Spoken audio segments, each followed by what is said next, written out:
Friends, আজ 26শে জানুয়ারি 2025। আজ আমরা যাচ্ছি দীঘা কাঞ্চনজঙ্ঘা এক্সপ্রেস। তো 19 নম্বর প্ল্যাটফর্মে আপাতত দিয়েছে গাড়ি।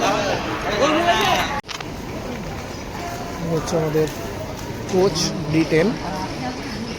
তো 6:45-এ ছাড়ার কথা, ওখানে 10টার মধ্যে পৌঁছে যাবে।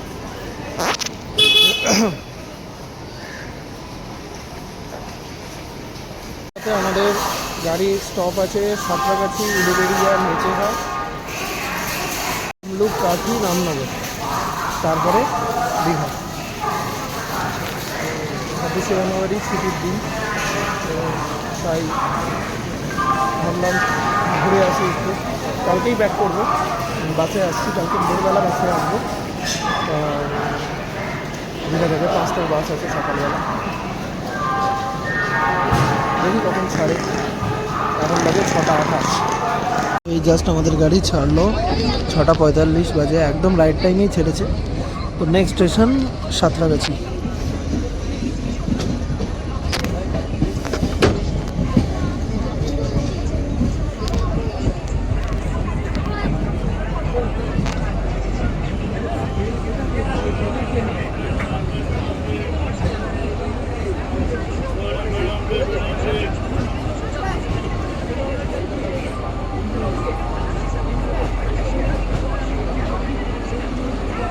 সামনে 22303 হাওড়া গয়া বন্দে ভারত।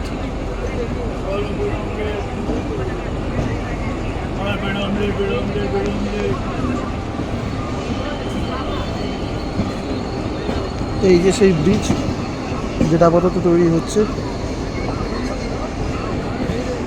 একটা সাইড হয়েছে আর একটা সাইড চলছে কাজ এখনো পর্যন্ত।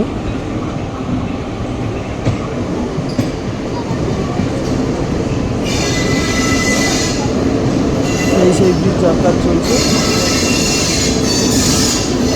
আর এটা তার পাশে প্যারাডাইস রোড।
এই জাস্ট তমলুক ছাড়লো, 8:20-তে আসার কথা, 9:03-এ ঢোকালো তমলুকে। এখন 9:20 বাজে, তমলুক থেকে ছাড়লো।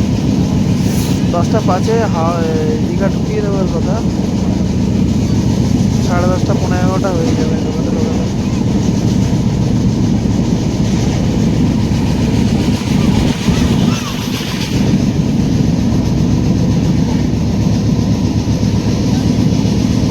এখন নেক্সট স্টেশন আসবে কাঁথি, তারপর রামনগর, তারপর দীঘা।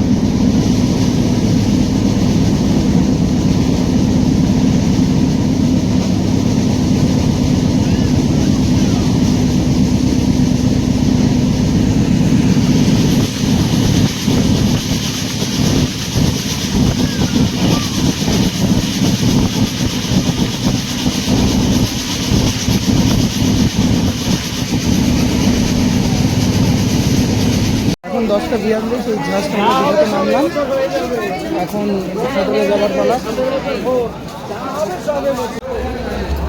জাস্ট বেরোলাম দীঘা স্টেশন থেকে, এখন অটো বা টোটো নিয়ে হোটেলে চলে যাব। এটা একটা নতুন রেল রেস্টুরেন্ট হচ্ছে কলকাতায়, যেমন আছে হাওড়া স্টেশনের সামনে সেরকমই। তো অ্যাকচুয়ালি যেহেতু আমার কালকে সকালবেলা বাস ধরার আছে, আমি এখন এখান থেকে ওল্ড দীঘা যাবো, তো কোনো একটা অটো টোটো নিয়ে ওল্ড দীঘায় চলে যাব। স্টেশন থেকে বেরোলেই এখানে সব অটো টোটো লাইন দিয়ে থাকে, তো আপনি ইজিলি যে কোনো সময় পেয়ে যাবেন, কোনো অসুবিধা নেই। প্রচুর টোটো আছে এখানে।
জায়গাটা বিশাল।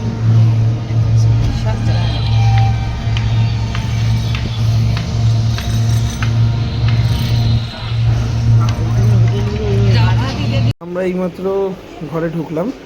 তো হোটেলটার নাম হচ্ছে সৈকত সি, একদম এসবিএসটি ডাব্লিউবিএসটিসি যে বাস স্ট্যান্ড আছে তার একদম পাশে। অ্যাকচুয়ালি কালকে 5টার সময় আমার বাস আছে, সুতরাং তার পাশের হোটেলটাই এই জন্য নিলাম। তো এখান থেকে সি একদম পাশে, এইখান থেকে গলি দিয়ে গেলেই সি সামনে। হোটেলটা খুব সুন্দর, ঘরটা খুব সুন্দর। একজন 3জনও থাকা যাবে আরামসে, অসুবিধা নেই। দুটো সেপারেট রুম আছে একটা ঘরের ভেতর, আলাদা আলাদা করে আপনারা থাকতে পারবেন, অসুবিধা নেই। আমাদের এই মুহূর্তে আমি নন এসি নিলাম, কারণ এখন জানুয়ারি মাস, সুতরাং এসির কোনো ব্যাপার নেই। কিন্তু এখানে গরম আছে, হালকা পাখা আমি চালিয়ে রেখেছি, গরম লাগছে। বাট এই রুমটার নাম নিয়েছে 1200 টাকা, আর এসি নিলে সেটা 1600-1700 টাকা হতে পারে। সেটা সিজনের উপর ডিপেন্ড করে, আপনি কতটা বার্গেনিং করতে পারছেন তার উপর। তো এখন আমরা যাবো সিতে। সিতে আমি এখন যাচ্ছি, এসে লাঞ্চ করব। এই জাস্ট সি থেকে এলাম, এখন খেতে যাব। তো একটু ছাদে এলাম হোটেলের। ছাদটা বেশ সুন্দর, ছোটো কিন্তু খুব সুন্দর। এখান থেকে ডাইরেক্ট সি দেখা যায়, আপনারা দেখাচ্ছি দাঁড়ানো। এই দেখুন ওখান থেকে, এটা সামনেটা পুরো সি, যে দেখতে পান এইখান থেকে পুরো সি। এটা মেন রোড। এই যে বাসটা দাঁড়িয়ে আছে এটাই এসবিএসটিসির বাস। এটা কালকে সকালে আমার ধরার আছে 5টার সময়, এটা ধরার জন্যই এত কাছে আমার থাকা। তো এখান থেকে আর এই সামনে থেকে হোটেলের আপনি সব মানে যে প্রাইভেট বাস আছে ওগুলো ধরতে পারবেন। একদম সামনেই সি। তো এখন খেতে যাবো, খেয়ে আসবো, খেয়ে এসে একটু রেস্ট নিই। বিকেলবেলাটা দেখি কোথায় যাওয়ার ইচ্ছে আছে, যে একটা জায়গায় যাওয়ার, যাই না কোনো ঠিক নেই, দেখি কোথায় যাওয়া যায়। এখন ঠিক করিনি এখনো কিছুই, কোথায় যাবো না যাবো। খেয়ে এসে রেস্ট নিই, বিকেলবেলা ঠিক করে। কারণ আজকে বিকেলের দিনটাই আছে, কালকে তো সকালবেলা উঠে আবার চলে যেতে হবে। তো দেখা যাক কোথায় যাওয়া যায়, এখনো কিছু ঠিক হয়নি, দেখব। আমরা এইমাত্র উদয়পুর বিচে এসেছি। এটা উদয়পুর বিচ, পুরো এখন বাজে বিকেল 5:30। তো ওল্ড দীঘা থেকে ওই 150 টাকা দিয়ে রিজার্ভ করে মোটামুটি এসছি। তো আসা যাওয়া মোটামুটি 250-300 টাকার মধ্যে হয়ে যাবে। এখানে 1 ঘন্টা মতো থাকা যায়, ওরা টাইম দিয়ে দেয় 1 ঘন্টা মতো, 45 মিনিট 1 ঘন্টা মতো। সুন্দর বিচটা, পরিষ্কার নয়, নোংরা আছে, দেখতেই পাচ্ছ প্রচুর নোংরা এখানে। এখানে স্পিড বোট, বাইক সমস্ত কিছুই চলে। পরিষ্কার নয়, স্নান করা যায়, স্নান করার জন্য খুব ভালো জায়গা, কারণ বোল্ডার ফোল্ডার কিচ্ছু নেই, প্লেন বিচ, পুরো ফ্ল্যাট। নর্মালি খাবার দোকান রয়েছে, মাছ ভাজা, কাঁকড়া, যা খাওয়া যায় খেতে পারেন। নিউ দীঘা থেকে মোটামুটি 250-300 টাকার মধ্যে, 200-300 টাকার মধ্যে আপ ডাউন হয়ে যায়, একটু বার্গেনিং করতে পারলে 200-300 মধ্যে হয়ে যায়। তো আজ ওই 9:05 মোটামুটি কলকাতা নেমে গেছিলাম, তারপর অফিস ছিল, অফিস করে জাস্ট বাড়ি যাচ্ছি। মোটামুটি সব ঠিকঠাকই ছিল, ভালোই জার্নি হলো। বাকি হোটেলের ডিটেলস আর গাড়ি কত খরচা হচ্ছে, টোটাল কত কস্ট লেগেছে সব আমি আপনাদের দিয়ে দেবো ডেসক্রিপশানে। তো আপাতত এই পর্যন্তই। ভালো লাগলে লাইক করবেন, শেয়ার করবেন এবং কমেন্ট করবেন।